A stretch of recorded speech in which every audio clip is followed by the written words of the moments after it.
సంవత్సరాల తరబడి ఎన్ని మందులు వాడినా మీ మోకాల నొప్పులు తగ్గట్లేదా? ప్రాణ పెయిన్ క్లినిక్ లో అత్యాధునిక చికిత్స.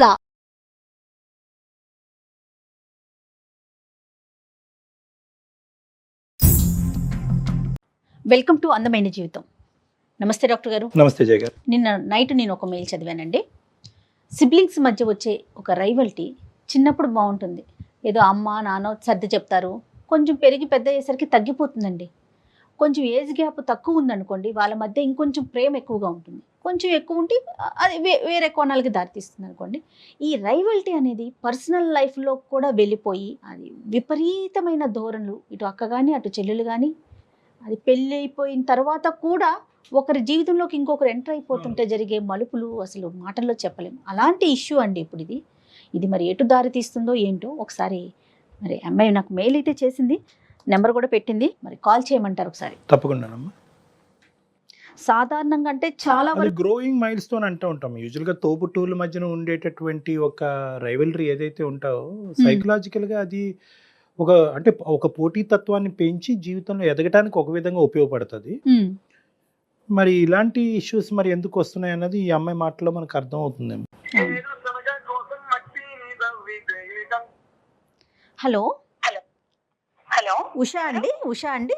అవును మేడం. ఉషా గారు, నేను సుమన్ టీవీ నుంచి మాట్లాడుతానండి, అందమైన జీవితం ప్రోగ్రామ్ నుండి. Hi madam. హాయ్ అండి, బాగున్నారా? బాగున్నాం మేడం. ఉషా, మీరు మెయిల్ చేశారు, చూశాను. నేను డాక్టర్ గారికి కూడా బ్రీఫ్గా చెప్పాను. నేను రైట్, డాక్టర్ గారితో ఒకసారి చెప్పండి, బ్రీఫ్గా చెప్పండి ఉషా. Okay ma'am. ఓకే అమ్మా ఉషా, నమస్తే అమ్మా. నమస్తే సార్. ఎంతమ్మా మీ వయసు ఎంత? మీ ఊరు ఎక్కడ? మాది ఖమ్మం సార్. 25 years సార్ నాకు. ఓకే. నేను మా అక్క ఇద్దరమే అక్క చెల్లెలం సార్, ఎవరు లేరు మాకు. మా అక్క ప్రతి విషయంలో నన్ను చిన్నప్పటి నుంచి డామినేట్ చేస్తూ వచ్చేది సార్. ప్రతిదీ తనకి చెప్పి చెయ్యాలి. ఎక్కడికి వెళ్ళినా కూడా తను ఎక్కడికి వెళ్తున్నావు అని అడుగుతుంది. ప్రతిదీ నన్ను ఒక చెల్లిలా ఎప్పుడు చూడలేదు సార్ నన్ను. అక్కకి మీకు ఎంత ఏజ్ గ్యాప్? ఎంత? 2 years ఉంటుంది మేడం, అంతే. ఓకే. ప్రతిదానికి తను చెప్పినట్టే చేయాలి సార్. అది స్టడీలో చాలా బాగా చదువుతుంది సార్, గోల్డ్ మెడలిస్ట్. నాకేమో అంత స్టడీ మీద అంత ఇంట్రెస్ట్ లేదు, నేను యావరేజ్ స్టూడెంట్ ని. ప్రతి దానికి నాకు ఏదైనా ఫోన్ వచ్చినా కూడా ఎవరు, ఎంతసేపు మాట్లాడతావు, ఇంతసేపు ఎక్కడికి వెళ్ళావు, అన్ని అంతే సార్. చిన్నప్పటి నుంచి అంతే. ఒక చెల్లిగా ఒక్కసారి కూడా నన్ను ఏంటి అనేసి ఏదైనా బాధ ఉన్నా కూడా ఏమైంది అని అడగదు సార్. అసలు ఇంట్లో తను చెప్పింది వినాలి.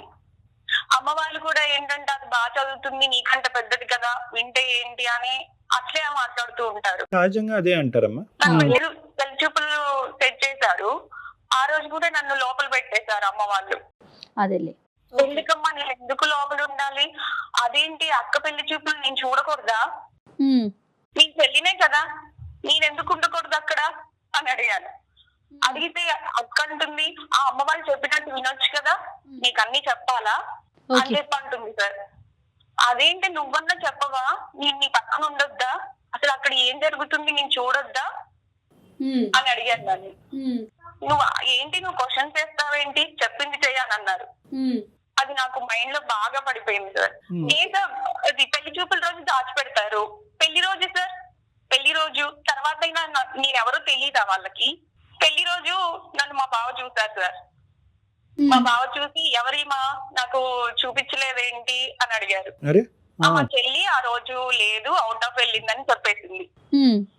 కానీ మా బావ ఫేస్ చూస్తే నాకు అనిపించింది సార్, అర్థమైపోయింది మా బావకి ఈ అమ్మాయిని దాచేశారా అని. ఆ రోజు నుంచి ఇంకా మా అక్క ప్రతిదానికి మా బావని నన్ను అబ్జర్వ్ చేయడము, మా బావ కూడా కొంచెం నా మీద కేర్ తీసుకోవడము. ఉషా అది తినమ్మా, ఇది తినమ్మా. పండగకి వచ్చారు సార్ సంక్రాంతికి, సంక్రాంతి హాలిడేస్ కి వచ్చారు అనమాట మా బావ వాళ్ళు. అక్క బావ ఇద్దరు వచ్చారు ఇంటికి. అప్పుడు మేము కొంచెం క్లోజ్ గా ఉండడం అక్కకి నచ్చలేదు. క్లోజ్ గా అంటే మామూలుగా బావ మధ్యలో అన్నాక ఇంకా అల్లరి చేస్తూ అలా ఉంటారు కదా మేడం, అలాగే అలా ఆడుకుంటూ పాడుకుంటూ ఉన్నాము. అది ప్రతి దానికి ఉడుక్కుంటూ ఉంది. అప్పుడు అనిపించింది నాకు, ఇన్ని రోజులు నన్ను ఏడిపించింది, ఇలా ఏడిపిద్దాం దీన్ని అని నేను కూడా కొంచెం క్లోజ్ గా ఉండడము, మా బావతో ఆట పట్టించడం మా అక్కని అలా చేస్తూ ఉండేదాన్ని. అమ్మ కూడా అన్నది, ఎందుకు అలా క్లోజ్ గా ఉంటావు, అది ఫీల్ అవుద్ది అని అంది. ప్రతి దానికి అమ్మ వాళ్ళు కూడా సార్ అక్క కదా అడ్జస్ట్ అవ్వాలి అలాగే చెప్తూ ఉండేవాళ్ళు. ఎంతగానో మనం అడ్జస్ట్ అవ్వాలి నేను. అందుకని క్లోజ్ అయ్యారు బావకి. అందుకని క్లోజ్ అవ్వడం కాదు మేడం, అలా మాట్లాడుకుంటూ ఉండేవాళ్ళము. ఒక రోజు ఇంకా మా బావ కూడా ఇలా క్లోజ్ గా ఉంటూ ఒక రోజు చెప్పేశారనమాట, నువ్వంటే నాకు చాలా ఇష్టం ఉషా అని. నాకు కూడా నేను అలా ఉంటూ మా బావ అంటే ఇష్టం పెరిగిపోయింది మేడం. మా అక్క ఒకసారి మేమిద్దరం క్లోజ్ గా డీప్ గా ఉండడం చూసేసింది. ఏంటమ్మా? నేను ఇంకా ఆ రోజు నుంచి మా అక్కకి మొహం చూపించుకోలేకపోయాను సార్. మీరు అంత డీప్ గా ఎట్లా క్లోజ్ అయిపోయారు? యాక్చువల్లీ నేను అక్క వాళ్ళ ఇంటికి 2-3 సార్లు వెళ్ళాను. మేమిద్దరం అలా ఉండడం చూసి అది బాగా ఉడుక్కునేది మ్యామ్. నేను కూడా అలాగే ఉండాలి, ఇది నన్ను చిన్నప్పటి నుంచి ఎంత టార్చర్ పెట్టింది, నేను ఉండాలి అని అలాగే మామూలుగానే ఉన్నాను నేను. కానీ ఇట్లా నాకు తెలియకుండానే మేమిద్దరం క్లోజ్ అయిపోయాం మ్యామ్. ఒక రోజు నాకు ఎగ్జామ్ ఉంది, వెళ్ళాను అనమాట. నేను తెలియకుండా ఎలా క్లోజ్ అయిపోతారులే అమ్మా. సరే చెప్పండి. ఈగోతో కాదు సార్, మామూలుగానే మేము. అది కాదమ్మా పాయింట్. వెళ్ళాము, వెళ్ళిన తర్వాత అక్కడ మేమిద్దరం అలా ఉండడం మా అక్క చూసేసింది. ఆ రోజు నుంచి నేను మా అక్కకి మొహం చూపించుకోలేకపోయాను సార్ అసలు. ఓకే. ఒక రోజు మా అక్క వచ్చి బాగా ఏడ్ చేసింది, ఉషా ప్లీజ్ నువ్వు నా లైఫ్ ని డిస్టర్బ్ చేయకు అని నా కాళ్ళు పట్టుకుంది మేడం. కానీ నేను అలా ఈగోతో ఏం చేయలేదు సార్. నాకు మా అక్క ఇష్టమే, కానీ నా మైండ్ అలా మార్చింది అదే.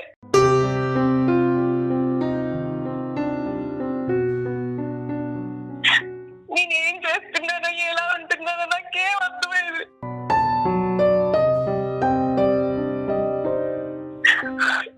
చిన్నప్పటి నుంచి అంతే సార్, అది చేయడం వల్ల నేను ఇలా తయారైనేమో అనిపిస్తుంది. కానీ ప్రతి దానికి మా అక్క నన్ను టార్చర్ చేసింది. సరే కానీ నేను మొన్న మా అక్క అలా వచ్చి అడిగేసరికి నేనేంటి ఇలా చేశాను, నేను ఇలా చేయకుండా ఉండాల్సింది అని అనిపించింది. ఇప్పుడేమో మా బాబాయ్ బాగా అడిక్ట్ అయిపోయాడు. నేను వద్దు అని చెప్పిన ఆయన వినరు. నాకేం చేయాలో అర్థం కావట్లేదు. నేను సారీ చెప్పాల్సి వస్తే చెప్తాను. ఉషా ఇది సారీ చెప్తే పోయే బాధ కాదమ్మా. Point number 1. పాయింట్ నెంబర్ 2, ఇప్పుడు బావని కంప్లీట్గా తీసి పక్కన పెట్టు. బావ ఇష్యూ కాదు ఇక్కడ. The issue is between 2 sisters.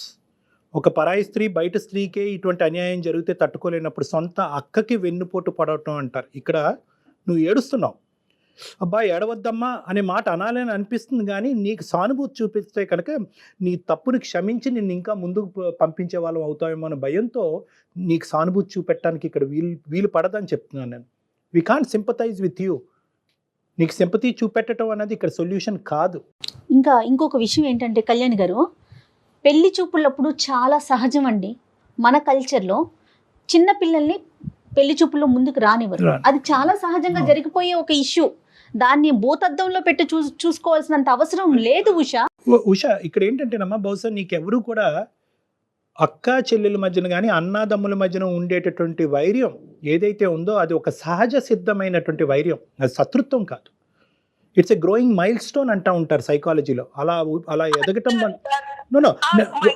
అది ఓకే సార్, కానీ చెల్లి అన్నప్పుడు అక్క వాడినవే వాడడము, అక్క వాడిన డ్రెస్సెస్ వాడడం, అక్క వాడిన బుక్స్ వాడాలని లేదు కదా సార్. చెల్లి కంటూ ఉంటది కదా. కరెక్ట్. ఇవన్నీ నెగిటివ్ పాయింట్స్ అమ్మా. కానీ అక్క నీ మీద చూపెట్టేటటువంటి ఒక ఆధిపత్యం వల్ల అవనియండి, లేదంటే ఒక పెద్దరికం అవనియండి, ఏదన్నా అవనియండి, అది ఎప్పుడైనా నీకు జీవితంలో ఉపయోగపడింది అని నీకు అనిపించిందమ్మా? నీకు కొద్దిగా సొసైటీలో నీకు అంటూ ఒక కంట్రోల్ వచ్చింది, లేదంటే నేను ఈ తప్పు చేసి ఉండేవాడిని, మా అక్క ఆపకపోతే కనుక నేను ఇలా అయి ఉండేదాన్ని, కొద్దో గొప్ప మా అక్క కంట్రోల్ పెట్టడం వల్ల సమాజంలో నాకంటూ ఒక సెల్ఫ్ కంట్రోల్ వచ్చింది, ఇష్టం నేను చదువు మీద ఒక ఇష్టం అనేటటువంటిది ఏర్పడింది, అడ్వాంటేజ్ పాయింట్స్ ఏమీ లేవమ్మా? చెల్లిలాగా ఎప్పుడు చూడదు సార్, అన్నిటికీ స్ట్రిక్ట్ గానే చేస్తుంది. ఇప్పుడు కూడా నాకు నాకు నాకు దాని మీద ఇష్టంతో సార్ ఇప్పుడు కూడా నాకేమనిపిస్తుంది అంటే దాని లైఫ్ కోసం నన్ను బతిమలాడుతుందేమో అని అనిపిస్తుంది సార్. నేను సాక్రిఫైసెస్ చేశాను సార్ మా అక్క కోసం, కానీ నాకేం చేయలేదు. కానీ అక్క నా ముందు అలా అడిగేసరికి నేను భరించలేకపోయాను సార్. నేను చేసింది తప్పే, నేను ఒప్పుకుంటున్నాను, కానీ నాకు ఏం చేయాలో కూడా అర్థం కావట్లేదు. అర్థం అవుదమ్మా, ఎందుకంటే అర్థం కానటువంటి పొజిషన్ నీ జీవితాన్ని నువ్వు పట్టుకెళ్ళిపోయావు. అక్క జీవితాన్ని, నీ జీవితాన్ని, మీ బావ జీవితాన్ని, మొత్తం అందరి భవిష్యత్తుని మొత్తం అందరినీ కూడా ఒక తెలియనటువంటి ఒక ప్రాంతానికి తీసుకెళ్ళిపోయాను. నేను అడిగేది ఒకటేనమ్మా, ఇక్కడ నీ సబ్ కాన్షియస్ మైండ్లో అక్క మీద నాకు వైర్యం లేదండి, అక్క మీద పగ తీర్చుకునేటటువంటి ఉద్దేశం నాకు లేదు అని అంటూనే నువ్వు అందులో ముందుకెళ్ళావు. ఎప్పుడైతే కనుక అక్కని ఎదురుగుంటా నిలబడి ఏడ్చిందో, తన జీవితం గురించి బతిమాలుకుందో, అప్పుడు వరకు నువ్వు చేసినటువంటి తప్పు నీకు గుర్తుకు రాలేదు. ఒక అక్క భర్తతో నేను తప్పుగా ప్రవర్తిస్తున్నాను అనేటటువంటి అంశం అక్క వచ్చి ఏడ్చేంత వరకు తెలియదమ్మా. అక్క మీద మీరు కోపాన్ని, తన మీద ఉన్న ఆక్రోశాన్ని మొత్తం తీర్చుకుంటున్నారు. మరి మీ జీవితం ఏమవుతుంది ఉషా, ఆలోచించారా? అదే మేడం, నేను ఆలోచించలేకపోయాను. అది ఏడ్చే వరకు మీరు చెప్పింది నిజమే సార్. నాకు అది ఏడ్చే వరకు కూడా నేను ఏం చేస్తున్నానో నాకు అర్థం కాలేదు. ఇప్పటికి కూడా నేను చేసిన తప్పే సార్, నేను ఒప్పుకుంటున్నాను. నేను ఏం చేయాలో నాకు అర్థం కాకే మీకు పేరు పెట్టుకున్నాను. నేను ఈ విషయాన్ని ఎప్పటికీ చెప్పుకోలేను సార్. ఒక ఫస్ట్ స్టాండర్డ్ పిల్లోడు కూడా ఇది తప్పని చెప్తాడమ్మా. దీనికి ఒక సైకియాట్రిస్ట్ ఎవరు అక్కర్లేదు, దీనికి అందరూ తప్పే ఇది. కానీ ఏంటంటే ఇక్కడ నేను కొద్దిగా ఇక్కడ ముందుకు మనం ఏ విధంగా ముందుకు ప్రయాణిస్తున్నాం అనేది మనం అర్థం చేసుకోవాలి అంటే కనుక ఇక్కడ జరిగినటువంటి కొన్ని అంశాలు మనం ఇక్కడ జాగ్రత్తగా అర్థం చేసుకోవాలి. ఇక్కడ ఏంటంటే అక్క నన్ను ఇలా హింస పెట్టింది, బాధ పెట్టింది అంటే కనుక పాయింట్ నెంబర్ 1 నేను ఏమంటున్నానంటే, అక్కకి ఖచ్చితంగా నీ మీద ఓకే, నువ్వు ముందు ఈ విధంగా అందంగా ఉన్నావునో, లేదంటే ఎక్స్ట్రా కరికులర్ యాక్టివిటీస్లో ముందున్నావో నోనో, ఇలాంటి రకరకాల అంశాల వల్ల తనకి ఒక ఈర్ష్య అనేది ఉండుండొచ్చు. రెండోది ఏంటంటే, నాకు ఇప్పటికీ కూడా భయం కలిగించేది, చాలా భయం కలిగించే ఒక అంశం ఏంటంటే, మీరిద్దరూ ఒక కాంప్రమైజ్డ్ సిచ్యువేషన్లో ఉన్నటువంటి సన్నివేశాన్ని అక్క చూడకపోతే కనుక ఈ ఇష్యూ ఎక్కడి వరకు వెళ్ళి ఉండేది, నెంబర్ 1. నెంబర్ 2, మీ అక్క వచ్చి నీ కాళ్ళ మీద పడి ఏడవకుండా ఉండేటటువంటి పరిస్థితి ఏర్పడి ఉండేది కనుక ఈరోజు నువ్వు కంటతడి పెట్టుకునేదానివా, మాకు ఫోన్ చేసి ఉండేదానివా? అంటే నీకెంత డిలేడ్ రెస్పాన్స్ ఏర్పడింది. కేవలం అక్క చిన్నప్పటి నుంచి నన్ను ఇలా పెట్టింది, ఎలా పెట్టింది అనేటటువంటిది బయటకు నువ్వు పగ ప్రతీకారం అనే మాటలు వాడకపోయినా కూడా ఇంటర్నల్గా నువ్వు రగిలిపోతున్నావు. ఆ ఇంటర్నల్గా రగిలిపోయేటటువంటి మనస్తత్వం ఈరోజు ఒక గెలుపు కింద నువ్వు భావిస్తున్నావు అనమాట. మీ అక్క భర్త మీద నువ్వు సాధించినటువంటి ఒక ప్రేమాయణం ఏదైతే ఉందో అది నువ్వు సబ్కాన్షియస్గా ఒక గెలుపుగా భావిస్తున్నావు. నాకు నీ దగ్గర ఉన్న ఒక సూటైన ప్రశ్న ఒకే ఒకటి, ఇది ఒక తప్పుడు ప్రేమ వల్ల ముందుకెళ్ళినటువంటిదా, లేదా అక్క మీద తీర్చుకునేటటువంటి ఒక పగ? లేదు సార్, లేదు. మా బావతో నాకు కూడా కొంచెం ఇష్టం ఏర్పడింది సార్. మా అక్క మీద ఈగో వల్లనే కాదు, మా బావ అంటే నాకు కూడా కానీ ఇష్టం. ఖచ్చితంగా అక్క మీద గెలుపు పొందుతున్నాను అనే భావం మొదలైన తర్వాత ప్రేమ మొదలైంది అన్నది నా ఆలోచనమ్మా. Yes are no? నువ్వు నీ మాటల్లోనే నువ్వు అన్నావు, నేను గెలుపొందినట్టుగా నేను ఫీల్ అయ్యాను, నువ్వు ఆట పట్టిస్తున్నట్టుగా ఫీల్ అయ్యాను. ఫస్ట్ ఆట అన్నావు, తర్వాత అది కాస్త తప్పు కాస్త నేరం కింద మారిపోయింది. మళ్ళీ నువ్వేదో త్యాగం చేసినట్టు చెప్తున్నారు ఉషా మీరు. ప్లస్ ఫస్ట్లోనే ఒక మాట చెప్పారు, అక్క వాడిన పుస్తకాలే వాడాలా, అక్క వాడిన డ్రెస్లే వాడాలని. మరి సిగ్గనిపించలేదండి అక్క భర్తని వాడుకోవటానికి? సారీ ఉషా, ఇట్లా అంటున్నందుకు తప్పుగా అనుకోవద్దు. నన్ను అలా నా మైండ్ అలా మారిపోయింది మేడం. ఏంటమ్మా? అమ్మ వాళ్ళు కూడా అక్క చెప్పిందే వినాలి, అక్క చేసిందే చేయాలి. రైట్, కరెక్ట్ అమ్మా. ఇప్పుడు అమ్మ ఒకటి ఇక్కడ Usha, I think you're getting confused between 2 very big concepts. ఇక్కడ ఏంటంటే అక్క బాధ్యతగా ఉంది, అక్క పెద్దరికం వహిస్తుంది, అక్క బట్టలు వేసుకోవాలి, అక్క పెన్సిల్ వాడాలి, అక్క రబ్బర్తో చెరపాలి అనేటటువంటి అంశం వేరో, కాబట్టి ఇలా చేశారు కాబట్టి అక్క భర్తను నేను వాడుకుంటే తప్పేంటి అనేటటువంటి ఆలోచనకి ఈ రెండింటికి నక్కి నాగలోకానికి ఉన్నంత తేడా ఉందమ్మా. 100కి 90 ఇళ్లలో ఇది ఉంటుంది. అన్నయ్య తమ్ముడు కరెక్ట్గా ఉండాలనే ఆలోచనతో తమ్ముడి మీద ఆజమాయిషి చలాయిస్తాడు.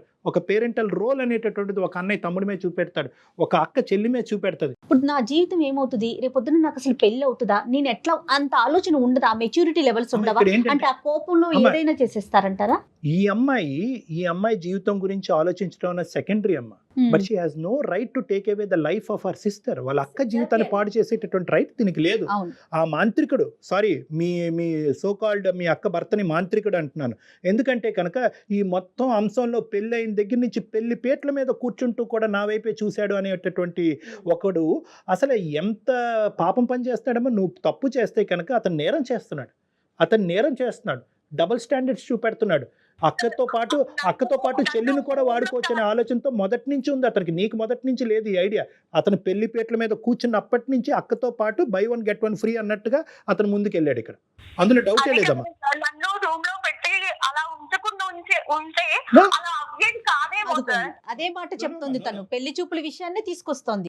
అంటే అయితే ఏంటమ్మా, తర్వాత ఎప్పుడన్నా ఒక 5 సంవత్సరాల తర్వాత నిన్ను చూపెడితే అప్పుడు కూడా నీతో ప్రేమ మొదలు పెడతాడా? అది కాదు సార్.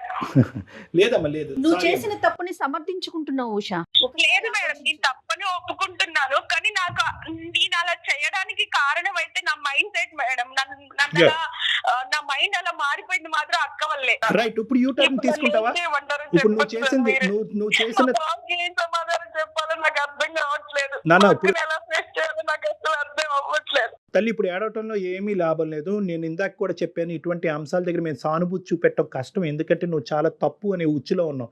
నేను ఒకటే చెప్తున్నాను నీకు, ఇప్పటికైనా జరిగింది. ఇప్పటికి యూ టర్న్ తీసుకుని నీ తప్పుని తెలుసుకుని క్షమాపణ అడిగి వెనుదిరగలవా? Can you come back? నేను ఓకే సార్, కానీ మా బావ ఎవరమ్మా మీ బావ? ఒప్పుకోవట్లేదు. మీ బావే పెద్ద మాంత్రికుడమ్మా. మీ బావే నేరస్తుడు ఇక్కడ. మీ బావ తప్పుదోవలో వెళ్తూ ఉంటే కనుక అతన్ని చూసి జాలి పడతావేంటమ్మా? అతని దయాదాక్షిణ్యాల మీద మీ జీవితాన్ని నిలబెట్టకూడదు. నువ్వు గట్టిగా చెప్పాలి. కాదమ్మా, మీ బావకి మీ అక్కనిచ్చి పెళ్లి చేశారా లేకుంటే ఇంకొకటా?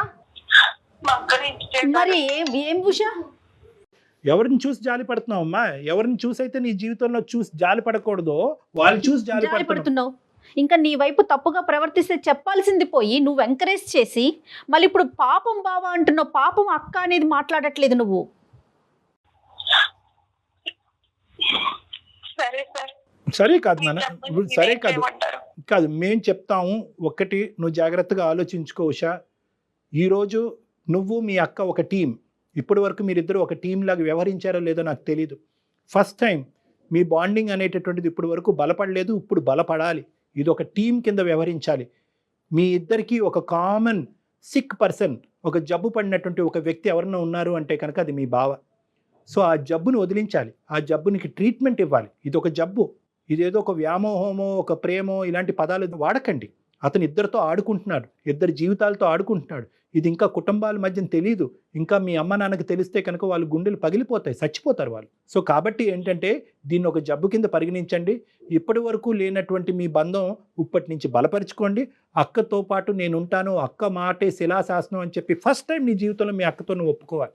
అక్క, ఇప్పటి వరకు నీ మాట విన్నానో లేదో నాకు తెలీదు, ఇప్పటి వరకు నీ మీద కోపం వచ్చింది, ఇప్పుడు నీ మీద జాలి కలుగుతుంది, మన ఇద్దరు ప్రేమ అనేటటువంటిది నిలవాలి అంటే మనం భావన మారుద్దాం పదక్క అని చెప్పండి. ఓకే. అరే, ఇప్పుడు ఇది ప్రేమ కాదమ్మా, ఇది ప్రేమ కాదు. ఇది ఏంటంటే ఒక పగతో పాటు కూడినటువంటి ఒక వ్యామోహం. ముందు పగ చల్లారి అంటే కనుక ప్రేమను పెంచాలి, ఒక వ్యామోహాన్ని పెంచాలి. ఆ వ్యామోహం కాస్త ఒక పనికిరానటువంటి ఒక ప్రేమ కింద, ఒక పనికిరానటువంటి ఒక బాండింగ్ మీద జీవితాలు నాశనం చేసేటటువంటి ఒక కథ కింద మారిపోయింది. కాబట్టి ఇప్పటికీ లేట్ అవ్వలేదు. ఇప్పటికైనా తప్పు తెలుసుకోండి, అక్కని క్షమాపణ అడగండి, భావన మార్చేటటువంటి ప్రయత్నం చేయండి. ఇంతకు మించి నాకేం సమాధానం లేదు. Okay sir. Right Usha? Okay ma'am. మెచ్యూర్డ్గా ఆలోచించండి ఉషా. చదువుకున్న పిల్లలు అయ్యుండి మెచ్యూర్డ్గా ఆలోచించండి ప్లీజ్. ఏం లేదమ్మా, నీదేంటంటే ఇక్కడ ఇప్పుడు ఎవరో ఒకరి తరపునే నువ్వు ఆలోచించడం మొదలు పెట్టాలి ఉషా. ఎవరి తరపునైతే నువ్వు ఆలోచించకూడదో, ఎవరైతే కనుక మొత్తం నీ జీవితాన్ని నాశనం వైపు తీసుకెళ్తున్నారో వాళ్ళ వైపు నువ్వు ఆలోచిస్తున్నావు ఇప్పటికీ కూడా. ఇక్కడ ఒక మ్యానిపులేట్ చేసేటటువంటి వ్యక్తి వైపు నువ్వు జాలి చూపెట్టకు. అతను ఏమైపోయినా పర్వాలేదు, నువ్వు తీసుకునేటటువంటి నిర్ణయం తప్పు అవ్వకుండా ఉండాలి, అందరి జీవితాన్ని కాపాడగలగాలి. సో కాన్ఫిడెంట్గా ఉండు, ధైర్యంగా ఉండు, బ్యారియర్స్ బ్రేక్ చేయి, సిస్టర్తో పాటు ఉండు. ఓకేనా? Okay sir. All the best. Take care. Okay. అమ్మ ఇప్పటికైనా రియలైజ్ అయ్యిందమ్మా. ఇప్పుడు ఏంటంటే వాళ్ళ అక్క చూడకుండా ఉండుంటే కనుక ఈ తప్పు ఇలా కొనసాగుతూనే ఉండేది, నలుగురికి పాకుండేది. ఇంకా నలుగురికి పాకితే ఇంకేం ఉండదమ్మా జీవితం. అక్క జీవితం ఏమవుతుంది, రేపొద్దున ఈ పిల్ల భవిష్యత్తు ఏమవుతుంది కళ్యాణ్ గారు? కానీ ఎంత పిచ్చి ఆలోచనలు కదా. అంటే అక్క మీద ఈ నాకు అమ్మాయి ఇక్కడ అంటూనే ఇంకొక విషయం కూడా అనిపించింది. పేరెంట్స్ కూడా ఆలోచించాలండి. పిల్లల మధ్య ఎలాంటి రైవల్టీ ఉంటుంది, ఎక్కడ గొడవలు పడుతున్నారు, కొంచెం ఒకరిని తగ్గించటం, ఒకరిని పెంచటం. ఎప్పుడు చిన్నదాన్ని నువ్వు కంట్రోల్ చేయి మాకు అప్పుడప్పుడు దాని మాట కూడా నువ్వు విను. అట్లా ఆ రకంగా బ్యాలెన్స్ చేస్తూ మన ఉంటే సాంప్రదాయంలోనే పెద్దరికం అనేటటువంటి ఆస్పెక్ట్ కి చాలా ఇంపార్టెన్స్ ఉందమ్మా. పెద్దవాళ్ళు అయితే కనుక చిన్నవాళ్ళు ఖచ్చితంగా పెద్దవాళ్ళ మాట వినాలి, తప్పైనా ఒప్పైనా. సో అటువంటి సాంప్రదాయంలో ఏమవుతుందంటే అసలు చిన్న పిల్లల్లోంచి ఏర్పడేటటువంటి మనసులోంచి ఆవిర్భవించే అది కోరికలు, పెరిగి ఆలోచనలు, పెనుభూతం కాకూడదు Yes. కదా ఇప్పుడు కళ్యాణ్ అయ్యింది గారు. ఆ ఇక్కడ. పిల్ల చూడండి Right. ఎక్కడ దాకా దట్ ఈస్ తీసుకువెళ్ళిపోయిందో. One side of the coin అమ్మా. ఖచ్చితంగా తల్లిదండ్రులు ఆలోచించాలి. అవును. రైట్ అండి. Thank you. Thank you. నమస్తే. అందమైన జీవితం సమర్పిస్తున్న వారు మాస్టర్ మైండ్స్.